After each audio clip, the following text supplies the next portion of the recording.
Well, today's topic is a topic we all think about while doing our best not to think about it. The topic is death. And how we think about death changes depending on whether we're thinking about dying ourselves or about losing the people we love.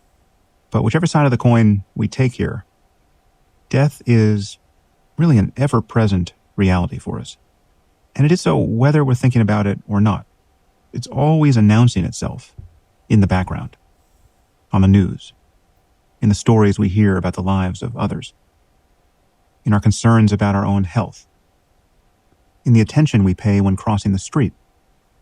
If you observe yourself closely, you'll see that you spend a fair amount of energy each day trying not to die. And has long been noted by philosophers and contemplatives and poets, death makes a mockery of almost everything else we spend our lives doing. Just take a moment to reflect on how you've spent your day so far, the kinds of things that captured your attention, the things that you've been genuinely worried about. Think of the last argument you had with your spouse. Think of the last hour you spent on social media. Over the last few days, I've been spending an inordinate amount of time trying to find a new font for my podcast. This has literally absorbed hours of my time. So if you had stopped me at any point in the last 48 hours and asked me what I'm up to, what really concerns me, what deep problem I'm attempting to solve, the solution to which seems most likely to bring order to the chaos in my corner of the universe, the honest answer would have been, I'm looking for a font. This has literally absorbed hours of my time. So if you had stopped me at any point in the last 48 hours and asked me what I'm up to, what really concerns me, what deep problem I'm attempting to solve, the solution to which seems most likely to bring order to the chaos in my corner of the universe, the honest answer would have been, I'm looking for a font. Now, I'm not saying that everything we do has to be profound in every moment. I mean, sometimes you just have to find a font. But contemplating the brevity of life brings some perspective to how we use our attention. It's not so much what we pay attention to, it's the quality of it. Now, I'm not saying that everything we do has to be profound in every moment. I mean, sometimes you just have to find a font. But contemplating the brevity of life brings some perspective to how we use our attention.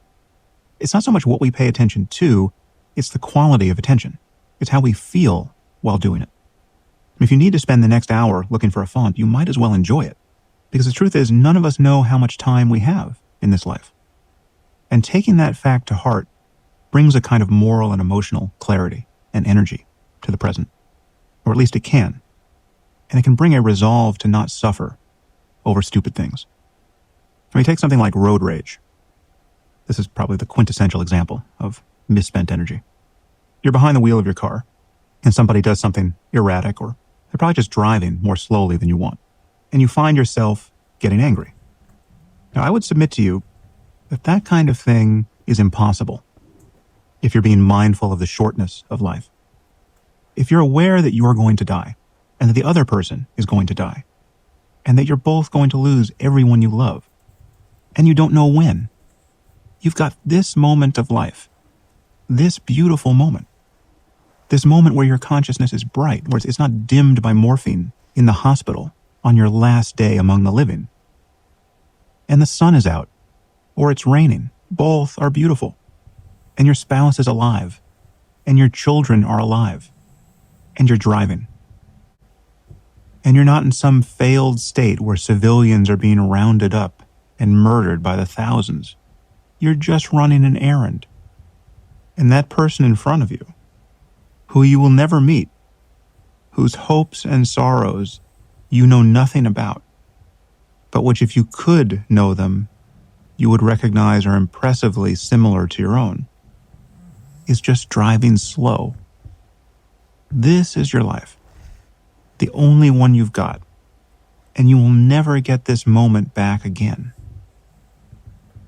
And you don't know how many more moments you have.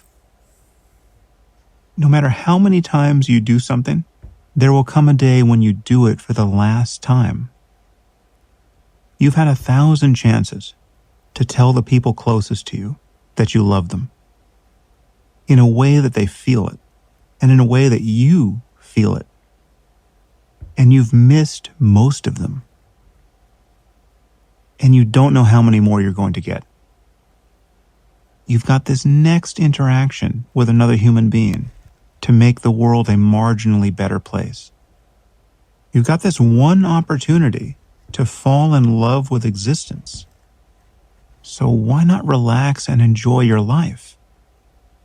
Really relax.